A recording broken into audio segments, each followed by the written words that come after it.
people are doing bad things. And the reason bad things are happening is because of bad habits and bad attitudes and all this stuff. Right? You see with your third eye. You see the spiritual world with your third eye. There's all these beings of light everywhere, separate from the bodies. Soul awareness, right? Soul is the one that has consciousness, but body consciousness is the soul is thinking it's the body. It's a completely different awareness. It's like coming into another realm. First, we need to have knowledge of the spiritual world, and second, we need to train ourselves to see the spiritual world. Many blessings. Would you love to know a 1-second method to transform yourself and transform any problem in a second, in an instant, right? This is a magical method. It might take a little while to learn this 1-second method. But once you do learn it, it's like a click of the fingers and you see the whole world in a different way and feel different, and your personality changes and your whole awareness changes. So that is what we are diving into today. This is very, very deep and something that you probably won't hear anywhere else. So welcome to the podcast. Hello, Shireen. Hello, Brother Michael. Yay. So on our spiritual journey, one of the things that we keep coming up against again and again is our sanskaras. It's a Sanskrit word. It means our tendencies, our attitudes, our background behaviors, personality is kind of a big word to combine a bunch of different things, habits. And we have negative habits, negative ways of thinking, negative perspectives, attitudes, and a lot of that is causing us problems in our life. And we have a method here, which we've learned, that can change all of that, make it all disappear in an instant. So what is this magical method? Yay. Well, there is a okay, first let's celebrate there is a magical method. There is a magical method. Hooray, let's give ourselves. I mean, everyone deserves to know these things, that there is something that can work. Because this is the biggest problem we have. Like, if you think about it, the whole world is a mess because people are doing bad things. And the reason bad things are happening is because of bad habits and bad attitudes and all this stuff. So if we can remove that, then everything can get better. So before we give the method, can I share something? Of course you can. I feel that a perception, right, is just of the physical world, mostly, right? Most of the people, they're just in the physical world. Right. And I remember one time going for a walk with someone who is a biology major. And she was noticing all kinds of things in nature that I wasn't noticing. Right, like different insects and the exoskeletons of the insects and the different trees and what's going on with them and all of that, right? And I was totally oblivious to all of that. Mm-hmm. And why is that? Is because she had knowledge of these things and she was trained to notice these things. And so I feel that in the same way that there is actually a spiritual world. Right in front of us, there is a spiritual world. First, we need to have knowledge of the spiritual world, and second, we need to train ourselves to see the spiritual world. And so we have to really understand the spiritual world and see the spiritual world before we talk about the technique. Fair enough. Yeah, it's a lot of these things, like, they're very powerful, but in order to actually implement the method in a second, there has to be background understanding for it to actually work, So what do we need to know then about the spiritual world? In the physical world, right, everything is matter, everything you can see with your eyes, everything you can hear, you can use your physical senses to navigate the physical world. In the spiritual world, things cannot be seen, but they can be understood. Mm-hmm. And so to be able to understand, we need knowledge. And we need to have spiritual knowledge of three things. We need to have spiritual knowledge of us being souls. Second, we need to have spiritual knowledge of the Supreme Soul. And third, we need to have spiritual understanding of time or drama or, what is going on in the world. Then you will see these spiritual things. Because knowledge is everything. This spiritual knowledge is everything. Once you have the spiritual knowledge, then you will see the spiritual world. Just like the biology major was able to see things that I wasn't able to see because of her knowledge of biology. In the same way, when we have knowledge of spiritual things, then we are able to see the spiritual world. Right, yeah. And so knowledge is very, very important. Spiritual knowledge is very important. And so this spiritual world is the first aspect, right? Actually, if you think about it, there's some things in the spiritual world which are very important. It can't be seen. You can't hear, whatever. It has to be understood, right? You see with your third eye. You see the spiritual world with your third eye. And also, the other very important thing about the spiritual world is that you have to learn to be in it. Every time you get involved in the physical world, then you automatically move away from the spiritual world. And so when you learn to be in it, then you slowly start practicing being in it, being in the spiritual world. And I feel that in the spiritual world, everything is in abundance. Everything is eternal, right? Things are eternal. Everything is abundance. You feel safe. There's no question of you being hurt or things not being there or this or that, right? It's all in abundance. And everything is eternal. So you have to understand yourself as an eternal soul. You have to understand God as an eternal being, and you have to understand time as eternal. And then you will see this spiritual world. Right. So the spiritual world is a different dimension, isn't it? Superimposed, like simultaneous with the physical world, because we're spiritual beings in a body, so we're existing on two levels, really, aren't we, at the same time? Because we're in the physical body's here, and we're consciousness moving it around. And there's also everyone else is a spiritual being. So it's like having magic glasses, isn't it? The third eye is like having, it's another eye, but it's like having glasses, and you can see, there's not just people, there's soul, there's consciousness, there's living beings beyond that, and they're everywhere. The human beings have a soul in them, and the dog has a soul in it, the cat. So there's all these beings of light everywhere, separate from the bodies. It's a completely different awareness. It's like coming into another realm, isn't it? There was a movie, I can't remember what it was called. I don't think I saw the whole thing, but some guy, we'll see if we can get a clip of it in here. He had these special glasses, and when he put them on, he could read all the advertising messages, what they actually meant.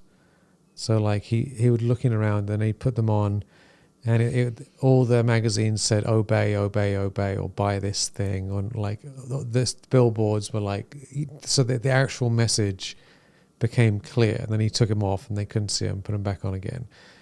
I saw that was a fascinating movie. This is exactly like that. You put them on, but instead of it being these dark undercurrent messages, you see everyone's light, everyone's happy, everything's great, it's all good, everything is wonderful. So as soon as those glasses come on, it's like bing, it's all better, just like that. So we're alluding here to what this magic secret is here, and so on a higher level, no matter what's going on down here, everyone is a spiritual being, which means they're all divine, shining, happy light energy, spiritual, vibrational beings, non-physical.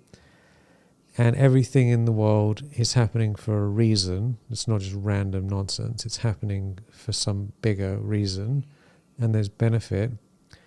And then beyond that, the Supreme Being is sending constantly love and light and peace and is stable and blissful. So, and then there's a world of infinite light and freedom, which is unshakable and can't be changed and surrounds everything. So isn't that the best news ever? That is the best news ever.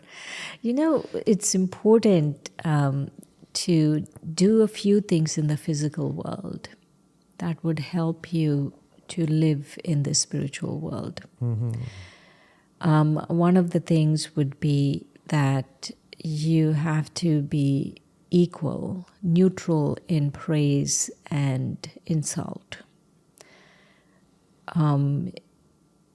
That's really important because it can shake you out of the spiritual world very quickly. There are 3-4 things, but that's one thing I always think. You have to learn to be neutral, to be in the spiritual world. And the one that really affects us is when someone is insulting us or someone is praising us, we become very body conscious, which is the beginning of that technique. We become very body conscious, that is, we become very aware of the labels of the body, or that we are a body, or that I'm female, male, I'm so intelligent, I'm so smart, whatever it is, right? All of these labels, that is what we call body consciousness, or the body itself is really a byproduct of soul awareness, right? Soul is the one that has consciousness, but body consciousness is the soul is thinking it's the body, or it's thinking it's one of the labels of the body. And so when I am getting influenced by someone insulting me or someone praising me, then I lose the ability to be in that spiritual world. And to be able to practice this instant technique, right, we have to learn to be in the spiritual world. So there's a quote which we sort of alluding to here. Can you read the quote? What is it exactly? In body consciousness, your sanskaras are present. In soul consciousness, your sanskaras are not there. So that's a very deep. So let's just unpack what that means. So when we think we're a body, when we think I am this person, I am what I look like in the mirror, and I'm a certain age and gender and blah blah blah. When I think I am limited by all these different things, then what comes along with all this stuff is certain sanskaras, certain habits, certain actions, certain behaviors, certain ideas, certain attitudes. So there's a whole range of experiences and thought patterns and ways of living and everything that comes along with me thinking I'm this person. And all the negativity is to do with me thinking I'm this person. So there's this massive block of layers and layers and layers of stuff that we can try and deal with. And oftentimes, if you read self-help books, it's like, try and resolve this one part of your personality by doing this thing, and then try this thing for this other thing, and you're just kind of hacking away at little bits and pieces of what's wrong with us, right? And you try and fix this thing, and then it doesn't work, and I try and be a better person over here, and it doesn't work very well, and you try and force this to happen, and then it backfires and goes the other way, and it's just a lifelong disaster, frankly. So no wonder people are a bit burnt out after all this self-help stuff, right? Right.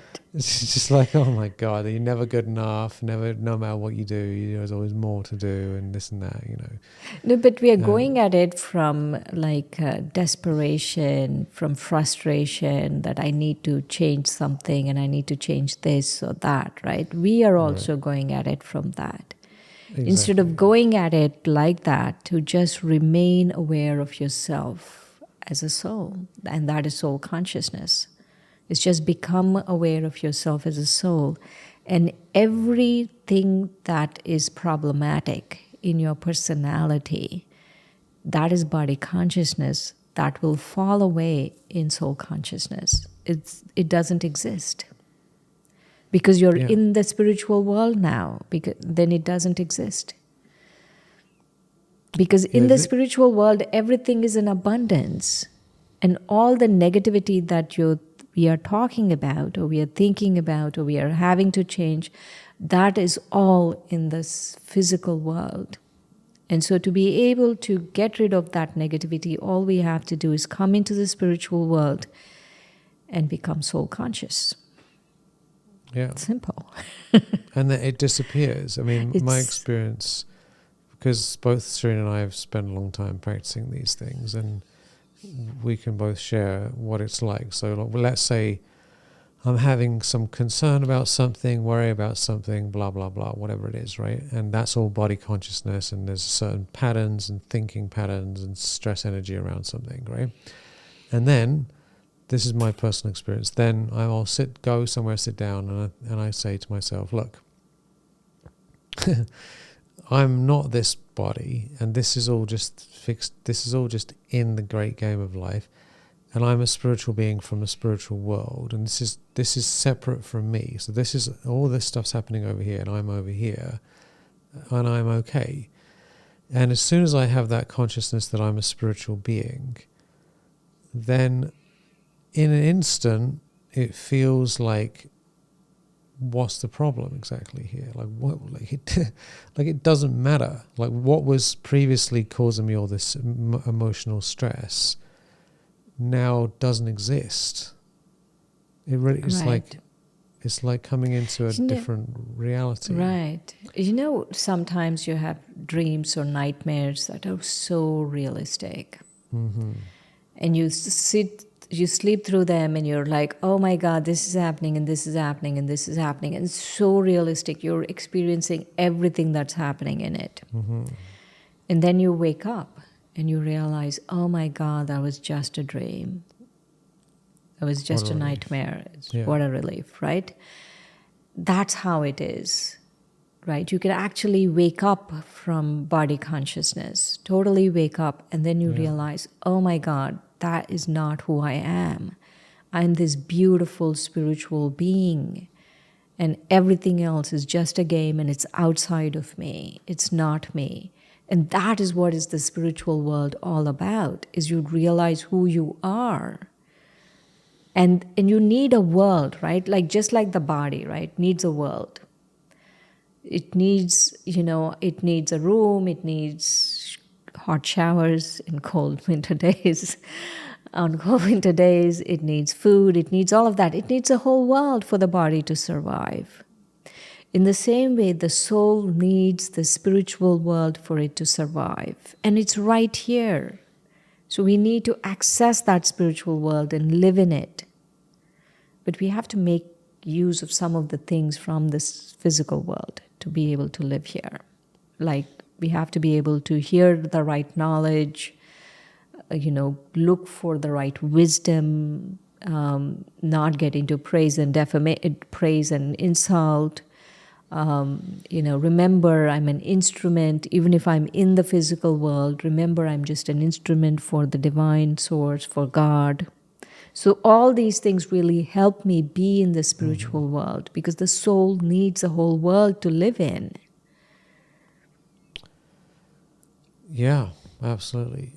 It's already there. It's like an invisible reality, literally an invisible reality that we just didn't see. And then when you see it, you can come into it and come into the feelings and the consciousness. And it does feel to me like going from hell, coming out of hell, I've experienced this many times where I've definitely been feeling stressed about something, and then I snap out of it and I think, why was I so stressed? Like, there's nothing to worry about here. Like, what? So it literally feels like a button is pressed and all the stress energy is just turned off. Do you know what I mean? That's why those sanskaras, they just kind of disappear. And that's not to say that they don't come back again. That's the issue. So it's like you can turn them off in a second. You wake up, you realize I'm a spiritual being, and it's all good. And then we might get something happens, or we get triggered, and then it all comes back. So it's not a one-click solution, and the job is done permanently, which is nice if it was. But we can. It's like turning the light on, and the darkness disappears. But then Absolutely. someone turns the light back off again, and then you're in the darkness again and stumbling around, banging on It's things. not anyone, right? I'm the one turning it off. Yeah, we might get triggered by something, but ultimately we're responsible, aren't we? Right. And also about the vices, right? We need to not engage with the vices, which is a really tall order. I'm even actually reluctant to say this, but to understand, okay, at least one thing we can understand about the vices is that is my true enemy. My anger, right? It doesn't matter who instigated it, what someone did. If I get angry, that is my enemy. And so to really understand my responsibility in not engaging with the vices.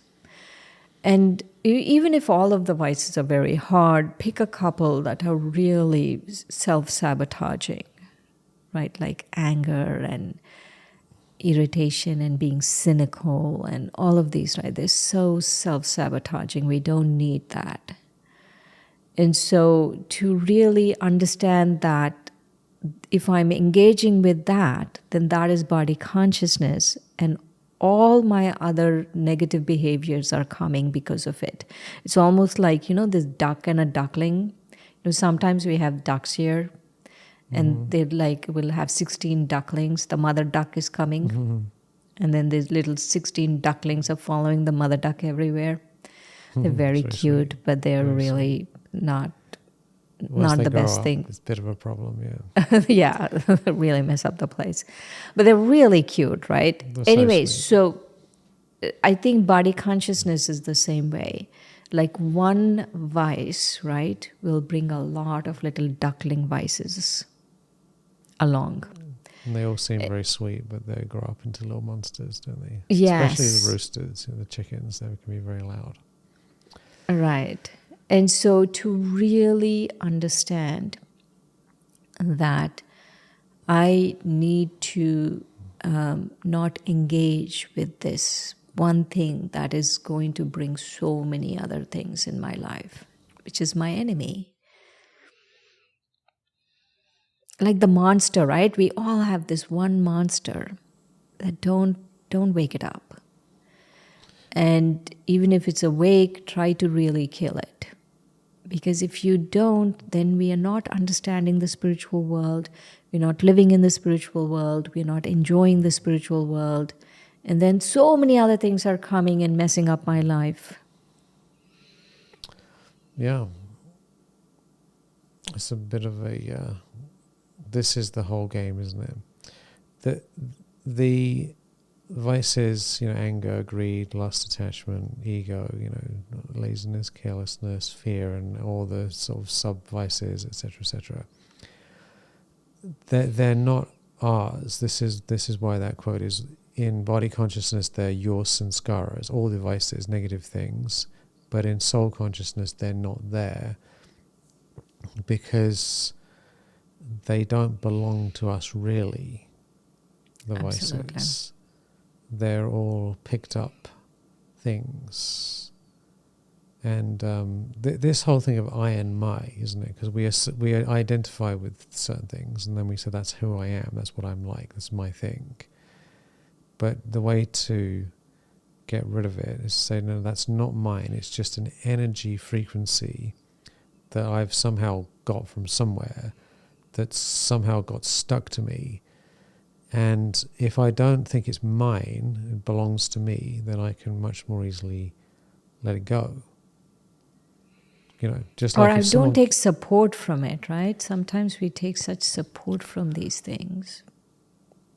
Let's take Yeah. anger. We think without anger things won't get done. If I don't get angry, my children won't listen to me, my spouse won't listen to me, whatever it is, right? Mm-hmm. And so we need to understand that I don't need that support. Whatever it is, whatever I felt I needed it in the past, but right now, I don't need its support because my support is going to come from the spiritual world. One very important thing is we have to engage with the physical world, right? We all have to be in the Well, physical we're here, world. aren't we? In the world. Yes. And so the way to engage is I am an instrument for the divine source. I'm an instrument for God. That's how you engage in the physical world, as an instrument for something higher, something more grand. Yeah, we've come down here to perform an elevated task of some kind, and then we're going to leave. Yeah, it's a very deep thing. And what we're talking about, this 1 second thing, is if we try and fight off the vices and negativity one by one, it's a failed job because we're stuck in the thing. It's like we're in a bucket trying to move the bucket, but we're in the bucket. You have to get out of the bucket. Then you can move the bucket around. And so when we realize I'm not these vices and they don't belong to me and I'm this naturally spiritual light being, in that consciousness, the negativity disappears during that time. And so the longer we spend in that consciousness, the longer that gets strengthened and the less these things get energy. But when we come out of that, then these things come back up again. And if we keep activating them and keep buying into it and keep repeating it, then they keep getting bigger and bigger and bigger. So it's like, which wolf are we feeding? That expression, there's the two wolves. Which wolf are we feeding? I like magic things that like you make a flip of the switch sort of thing. Why don't you share your experience with this, of something where you were stressed out and then you had this change in consciousness? What did that feel like for you? In many instances, right? In many instances, that really helped. There was this one time I remember when I think maybe when I heard, like I've been sick several times, but this time when I really heard my cancer diagnosis, right? And I heard that when someone hears that they have cancer, that for 3 weeks they don't hear anything else because they're busy thinking about that, right? And so I came home and I sat in the meditation room and I just kept practicing this. I'm a spiritual being. I'm a spiritual being. And over the many months that, the treatment and the surgeries and all of that later, many months, I really felt, what? I am in the spiritual world. That is when the spiritual world really hit home for me. It's like, oh, there is a spiritual world. I just have to be in the spiritual world. In the physical world, all of these things are happening to the body, but in the spiritual world, I am a soul. And so many times I was just able to be so detached from it all, right? I mean, there was this one time I was going into surgery and I was really talking to the Supreme Soul. I'm saying, I'm a spiritual being. I'm coming home to you. You are the surgeon. You're doing it. All of these things, right? And we go to the operating table and the surgeon, it was a she, and she said, okay, do you mind if we pray? I was like, okay. It's almost like, she was touched by something, right? And so, and in that time, right, in that time of prayer and stuff, I really felt I was in the spiritual world. And that everything will be okay in this physical world because I'm in the spiritual world. Like, I'm so glad she took that time to give me time to be in the spiritual world because I'm sure she was a Christian and, whatever she was doing, right? I was very appreciative of whatever she was doing, but it gave me space to just be in the spiritual world. That's beautiful. Wow. So this 1 second from body consciousness, from labels of the body, this is happening with the body, that's happening with the body, to I'm a beautiful spiritual being. And I have incarnated in the physical world to perform a very elevated task. I'm an avatar in the physical world to perform a very elevated task, but actually I'm a spiritual being. It's almost like you're waking up from a nightmare. It is. It is. It feels like that, doesn't it? That you think, oh, everything is totally fine. It's a little bit hard to explain what this feels like if you haven't had the experience. But I think most people have experienced waking up from a nightmare. I remember I had a very strange dream one time where I went, this is long years ago when I was at school, and I had this terrible, terrible dream about it was like a very realistic dream. It wasn't like weird monsters appearing out of the walls or anything. It was just like a normal dream. Everything went wrong. And then I woke up and I was like, oh, thank God that was just a dream. And then I went about my day and a bunch of other bad stuff happened. And then I woke up again and realized that that was a dream in a dream. It was a very, very strange thing because it was like double, and I was like, how the hell?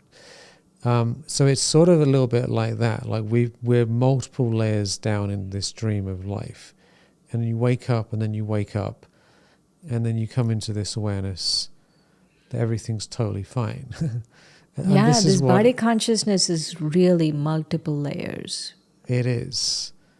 And near-death experience people, when they have NDEs, they really, a lot of the time, go into this world and they're like, everything that I was worried about didn't mean anything because I know that I'm totally fine and I'm in the light. And it's worth studying if anyone's interested, reading some of these near-death experiences from these books and videos, because people come back from the spiritual world. Like, it's a different dimension. The only thing that matters is love and good feelings, and what was I worried about? All this running around doing all this stuff and money and stuff and people. So they have a complete change of heart about life, and they come into that bigger awareness. So we can have that experience without having to nearly die. Right, with the edge of death, edge of life. Yes. Yeah, so no need to have a car crash or have a heart attack or something. You can practice this going beyond again and again and again.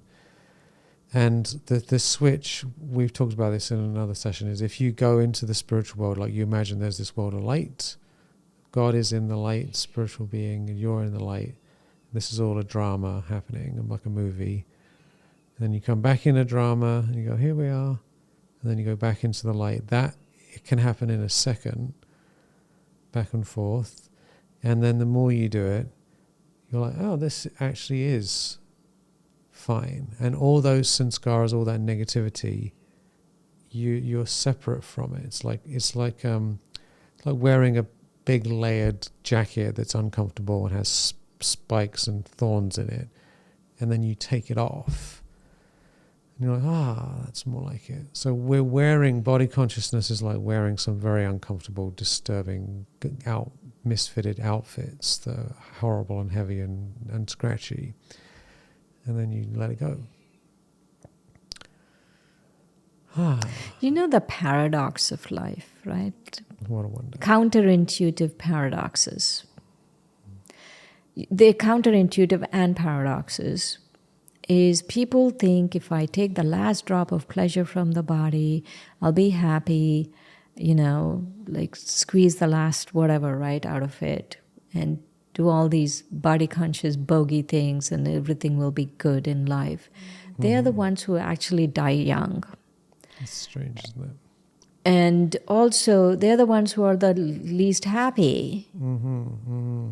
Right. So soul consciousness really is the answer to everything. It really is. It's true. Answer to everything. That's why it's called Jiva Mukti in a second. It's liberation in life in a second. What a wonderful statement that is. freedom, because we wake up and we realize everything's great and we're spiritual beings. And the game we have to play as spiritual beings is how long can we pull it off for before we go back into the other stuff. You know? That's why So the spiritual world, establish yourself in the spiritual world, as a soul in the spiritual world, interacting with the physical world, but you're back in the spiritual world. You're just visiting the physical world. yeah, we come here for entertainment purposes and to do good things. So it's a continuous. We did another session on concentration. It's the same kind of method, just to go beyond and come back, come into that higher consciousness, natural awareness, again and again and again and again. So this is the secret, 1 second secret. Once you have to understand some of these things properly first, that there are these two realities. Soul consciousness up here, body consciousness is this trapped in this I and my and me and all this stuff. And then once you get into that, then you can snap out of it. You can liberate yourself. You can be freed in a second, and all the programs of negativity are cancelled. It's exactly the same way that we get triggered in a bad way, right? Let's say someone likes to eat certain foods, right? And they're trying not to eat them. And then they see someone eating those foods on a screen, and they're like, they see it and they go, ooh, right? And now they want it because they saw the thing. And then they think, well, how can I go and get that thing? That's like a triggered into a particular habit, right? And this sort of thing happens all the time. This is the same sort of process, except we're tapping into higher consciousness, and then it activates a whole range of peace and lightness and freedom and good vibrations.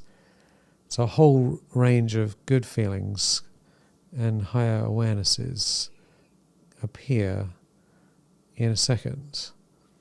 So this is basically what's going on a spiritual life. We're either being pulled into one or into the other, and it's oscillating between these two things.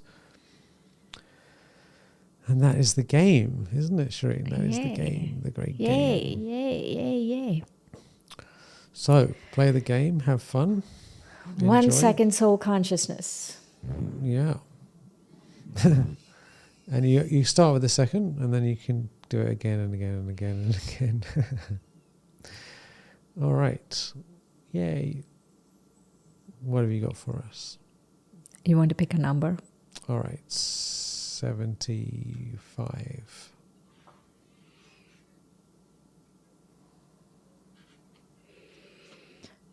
Politeness. Oh, very nice. You allow politeness to guide you, sowing seeds of beauty everywhere you go. You honor the essence of all beings you encounter. You speak your truth with compassion and a pure heart, free from pretenses or any intent to hurt. Yeah, so that's a natural soul conscious way of being, isn't it? No pretenses, just being you. People think being you means, oh, do I like pineapple on my pizza or whatever, right? Being you is really authentic, true you. That's you right. as a soul, not whether you like pineapple on your pizza or not. That's right. What kind of special things do we have? Yeah, it's a very wonderful thing just to be light without really any other thoughts. What a relief. So, well, thank you so much, Shireen, for your lovely presence. Thank you, Michael. And wishing everyone lots of freedom. And as always, we have lots of free trainings and goodies you can get in the description. They're all free. Thanks for being here. If you like this, let us know in the comments how we can help you. If you need anything else, leave a comment. We're happy to create new episodes based on what you want. So tell us. And sending you lots of love and blessings. Yay.